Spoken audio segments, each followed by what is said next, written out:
আসসালামু আলাইকুম। তো আশা করি আপনারা সবাই ভালো আছেন। আমিও ভালো আছি আলহামদুলিল্লাহ। তো আজকে জিলহজ মাসের ফজিলত ও এবাদত সম্পর্কে কিছু আলোচনা করব। জিলহজ মাস সকল মাসের সর্দার হচ্ছে রমজান মাস, কিন্তু তার মধ্যে জিলহজ মাস হচ্ছে শ্রেষ্ঠ ও সম্মান সব থেকে বেশি। তো জিলহজ মাসের ফজিলত ও মর্যাদা অন্য মাসের হইতে অত্যাধিক বেশি। এই মাসের মধ্যে ৩টি দিবস অত্যাধিক মর্যাদাশীল ও ফজিলতপূর্ণ রয়েছে। তো এই ৩টি দিবস হলো যেদিন হজরত ইব্রাহিম আল্লাহিসাল্লাম আল্লাহর নিকটে হজরত ইসরাইল আল্লাহিসাল্লামকে কুরবানি করার আদেশ প্রাপ্ত হয়েছিল।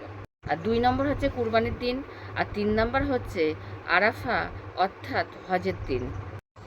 হজরত রাসূলুল্লাহ সাল্লাল্লাহু আলাইহি ওয়াসাল্লাম বলেছেন, যে ব্যক্তি জিলহজ মাসের প্রথম দিন রোজা রাখিবে সেই ব্যক্তি যেন আল্লাহর বিরামহীন ও পরিশ্রান্ত হয়ে ২০০ আল্লাহর রাস্তায় জিহাদে অংশগ্রহণ করল। যে ব্যক্তি এই মাসের তৃতীয় রোজা রাখল সে যেন বনি ইসরাইল কওমের ৩০০ গোলাম আজাদ করে দিল।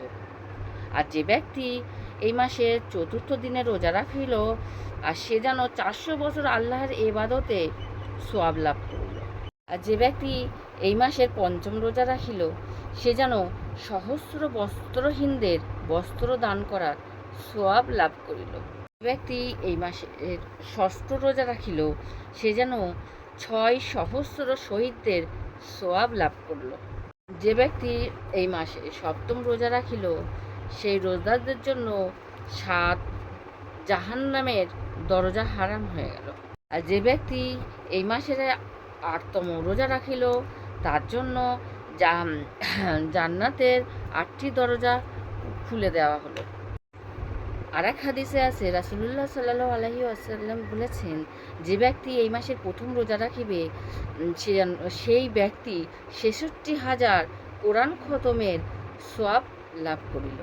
আর যে ব্যক্তি এই মাসের ৪টি রোজা রাখিবে তার জন্য সমস্ত গুনাহ তার জন্য পবিত্র হয়ে যাবে।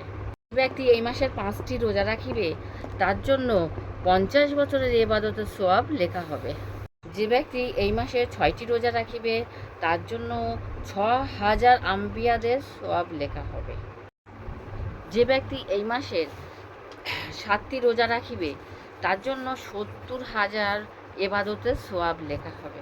আর যে ব্যক্তি এই মাসে ১০ দিনই দান খয়রাত করবে তা আল্লাহ তাআলা তার জাহান্নামের আযাব হতে নাজাত করবে।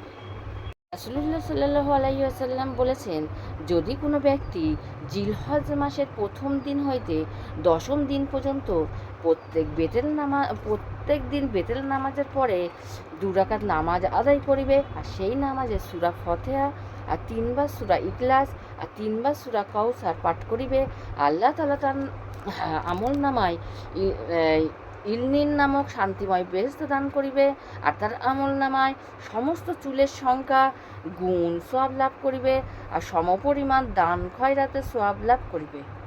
রাসূলুল্লাহ সাল্লাল্লাহু আলাইহি ওয়াসাল্লাম ইরশাদ করেছেন, যে ব্যক্তি জিলহজ মাসের জুমার দিবসে মোট ২ রাকাত করে ৬ রাকাত নামাজ আদায় করিবে আর উহার সূরা ফাতিহার পরে সূরা ইখলাস ১৫ বার পড়িবে আর একটা দোয়া আছে সেটা ১৫ বার পড়তে হবে আর দরুদ শরীফ ১০ বার পড়তে হবে। তাহলে ওই ব্যক্তিকে আল্লাহ তাআলা সমগ্র বেহেশতে প্রবেশ করাবেন আর তার আখিরাতের মর্যাদা দ্বিগুণ বাড়িয়ে দিবেন।